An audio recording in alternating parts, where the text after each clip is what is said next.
بسم الله الرحمن الرحيم. أولئك على هدى من ربهم وأولئك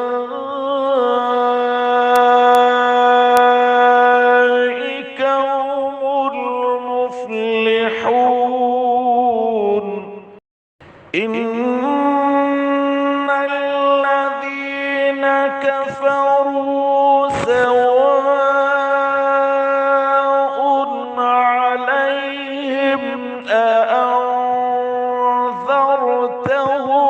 أم لم تنذرهم